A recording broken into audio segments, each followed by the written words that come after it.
नमस्कार, मैं राखी पेशवानी। आप देख रहे हैं एम न्यूज। हरदोई नगर पालिका परिषद वार्ड नंबर 4 के सभासद प्रत्याशी अवनीश कुमार सिंह अपने वार्ड के देखरेख के लिए चुनाव में उतरे हैं। बीजेपी से टिकट मांग रहे अवनीश एक शिक्षित युवा नेता के रूप में राजनीति में आए हैं। स्वच्छता को प्राथमिकता देने वाले अवनीश अपने जनता को विकास की तरफ ले जाना चाहते हैं। वार्ड के सौंदर्यीकरण की बात करते हैं। इस संदर्भ में उन्होंने हमारी उप संपादक बरखा सिंह से खास बातचीत की। देखिए उस खास बातचीत के कुछ अंश।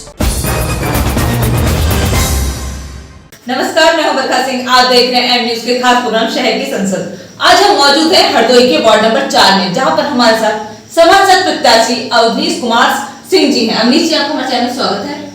नमस्ते जी। अवनीश जी, बताइए आपने राजनीति की कब से शुरुआत की है?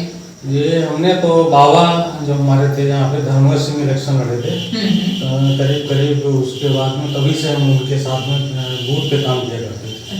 बूथ संचालन वगैरह की उस समय व्यवस्था देखते थे कि कौन कौन से वोट कहाँ से निकल करके डलवाने हैं और कौन वहाँ पे आने में सक्षम है, कौन नहीं आ पा रहा उनको वहाँ तक लाना। तो आपने कोई रूपरेखा तैयार करके रखी कि इस चुनाव में आप जनता को कैसे अपनी तरफ आकर्षित करेंगे? जी बिल्कुल। और इससे पहले जो है हम लोग सामाजिक कार्य से जुड़े रहे हैं जी। इससे अभी यहाँ पे माता का दरबार यहाँ पे लगता है, तो वो स्थापित किया। उसमें छोटे छोटे बच्चों को भाग लेने के लिए और वहाँ पे छोटे कार्यक्रम होते हैं, उनमें जेबीएस के टीचर्स को बुला के निर्णायक उसमें मंडल में बैठा के बच्चों को पुरस्कृत करके उन बच्चों को आगे लाने की। दूसरी चीज़ ये है कि जैसे यहाँ पे बहुत से ऐसे हैं कि बच्चे मलिन बस्ती है इधर, वहाँ के बच्चों को भाषा शैली उनकी वैसी है, उन लोगों को भी कि जो ट्यूशन नहीं पढ़ पा रहे हैं या कुछ भी है, उनको प्राथमिक शिक्षा के लिए यहाँ पे निःशुल्क आते हैं और उनको हमारी गाइड देती हैं। तो आपने विकास के क्षेत्र में सबसे पहला कदम क्या उठाएंगे?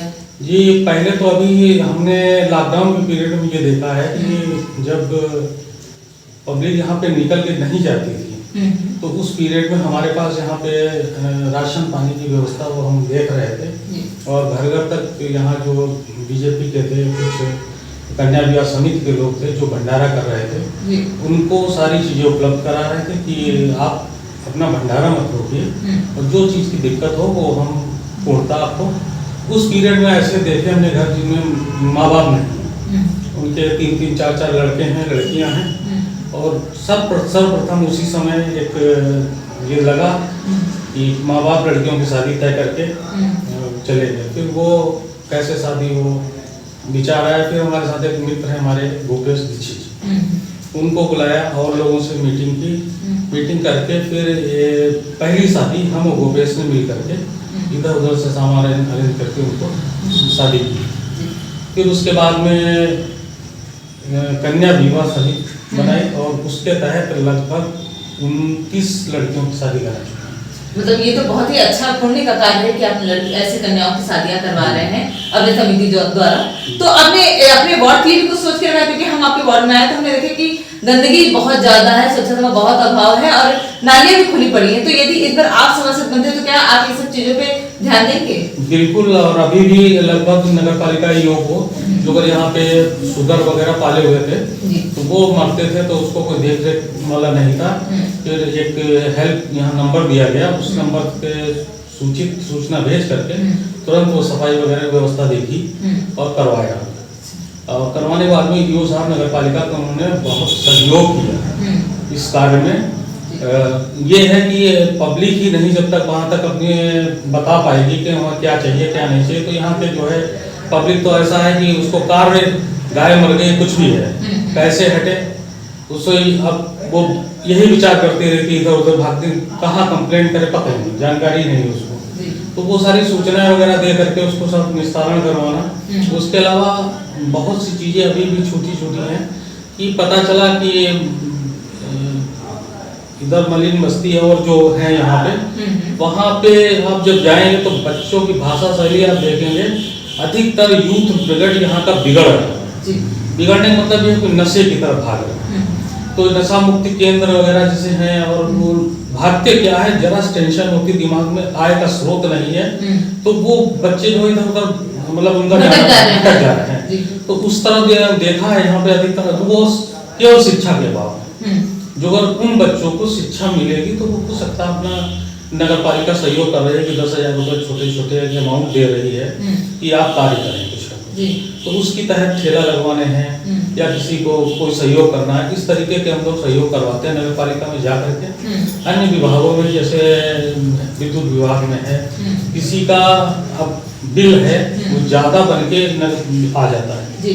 अब उस पब्लिक को पता ही नहीं है, वो विद्युत क्षेत्र में भी जो है गुमराह होता है, यहाँ चक्कर लगा रहा वहाँ चक्कर लगा रहा, तो उसकी भी व्यवस्था एक विद्युत कमेटी बनाई और उसका बहुत जल्दी ऑफिस वगैरह बना करके संचालन करना शुरू कर रहे हैं। इसमें इस संबंध में भी उनको लाभ मिले। मतलब आपने ये सब चीजें पहले ही सोच ली है कि यदि आप सभासद बनेंगे तो क्या क्या कार्य करवाएंगे? जी, यहाँ पे मतलब ये है कि जो एजेड महिलाएं हैं, विडो हैं और विकलांग हैं, इन लोगों को उस तरीके से सहयोग करना, क्योंकि एक हमारा मित्र हुआ करता था हरगोविंद सिंह, वो पैरों से विकलांग था। जब पढ़ाई के क्षेत्र में उसको 2 मंजिल तक उठा के हम लेके गए हैं और उनकी पीड़ाओं से हम बहुत ज्यादा समस्या। एक बार उसको मैंने ऐसे जज बोला हमको कोई कार्य दिलवा दो, उसको कार्य लगवाने के बाद देखा एक दिन शीशा साफ कर रहा, तो लगा कि इसको अपना कार्य होना चाहिए, तो उसका एक विकलांग था ही। फिर स्टाम्प विक्रेता की लाइसेंस मंजूर करो एसडीएम साहब से मिलकर, और विकास भवन की तरफ से 20,000 रुपये मिलते थे कि जो विकलांग लोगों शादी करते थे, वो दिलवाए। आज वो अपने परिवार का पालन पोषण कर रहा है और अभी भी नगर मतलब कचहरी में स्टाम्प बेच रहा है। ये तो बहुत ही अनेक कार्य आपने किए हैं। तो और आपका कोई मुख्य मुद्दा जिसे केंद्रित करके आप चुनाव में उतरे हैं? बिल्कुल, मुख्य मुद्दा तो ये है कि बीजेपी का जो हम लोग जुड़े रहे संघ से, और संघ में अब पहले जैसे शाखाएं होती थी, अब शाखाओं में लगाना और शाखाओं से हटके कार्य विचार कर रही है कि ऐसे बच्चे जो मतलब उनको लाओ, उनको थोड़ा शिक्षित करो। प्राथमिक उपचार की जो चीजें हैं उनको अवेलेबल, जैसे देहात क्षेत्र में क्या है, उसको एक पैरासीटामोल की टेबलेट जो पसंदा के हरे का लिखती है तो वो उसको पकड़ के रखता है, या फिर झोला छाप डॉक्टरों के गुमराह में हो रहा है। अब उसमें उसको यही नहीं मालूम है हम किस डॉक्टर को अपना दिखाएं, उसकी मर्ज दूसरी है, दिखा दूसरे डॉक्टर को रहा। उसके तहत हम लोगों ने कैंप लगवाए गांव-गांव में और देखा, पेशेंट आए, उनको बाकायदा या इन लोगों से मिले, यहाँ डॉक्टर के लोगों से मिल करके वहाँ कैंप की व्यवस्था करवाई। ऐसे बहुत सी चीज़ें उसमें देखने को मिली कि जो उसको पता चला प्रोटीन निकल रही है, सारी जांच हो गई, लखनऊ ट्रीटमेंट कराया, पैर उसका सूजा चला जा रहा है, लेकिन जो है प्राथमिक उसका उपचार सही से नहीं हुआ। फिर डॉक्टर ने ढूंढा और आज हरदोई के डॉक्टर ने उस चीज को सही किया, जिनने सहारा वगैरह से वापस आए हुए पेशेंट। दूसरी चीज ये बनता है यहाँ पे जो गांव में है या अशिक्षित लोग हैं, उनको यही नहीं मालूम है कि हम किस डॉक्टर को क्या दिखाएं। उनको बोन टीबी की शिकायत, फीवर आ रहा है, वो फीवर की दवाई ले रहे हैं महीनों सालों से। तो ये सब चीजें जो हैं, उन सब चीजों में डॉक्टरों को ला करके कैंप करवाना कि आप जाइए, ये जांच कराइए, इनको दिखाइए जाकर, तो उस संबंध में भी थोड़ा सा जो है, एक तो ट्रीटमेंट के क्षेत्र में तो इतना बुरा हाल है। हमने डॉक्टरों के पास गए और डॉक्टरों से बात की, बात करने के बाद में वो ये कहते हैं कि मतलब 50 रुपये बोतल कमीशन चाहिए। मतलब एक बी कॉम्प्लेक्स और एंजाइम की जो सिरप है उसकी कास्ट 15 से 20 रुपये, MRP उस पर है 110 रुपये।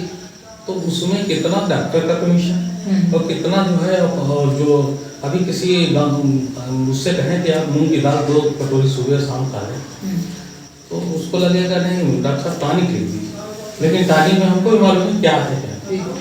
तो उस संबंध में यहाँ पे अगर कोई राय लेने आता है कि हम क्या करें, तो लखनऊ फला को दिखाओ, यहाँ पे जैसे न्यूरो का डॉक्टर नहीं।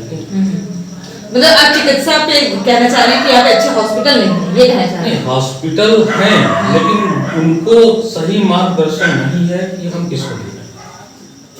तो यदि आप सभासद बनेंगे तो आप इस पे लोगों को जागरूक करेंगे? बिल्कुल, मैं अभी भी कर रहा हूँ वही सब कार्य कर रहा हूँ। और यहाँ से जैसे पूरे बाहर में घूमते हैं तो देखते हैं यहाँ पे सफाई या क्या व्यवस्था है। अब पब्लिक तो ये चाहती रहती है, लेकिन छोटे छोटे कार्य हैं। अब हमारे सुबह हम उठ करके बाहर अपने घर के सामने झाड़ू लगा देंगे, तो उसमें कोई ऐसा तो है नहीं। आज पहले पुराने लोग कहते थे कि घर का जो है देहरी साफ है तो लक्ष्मी जी आती है।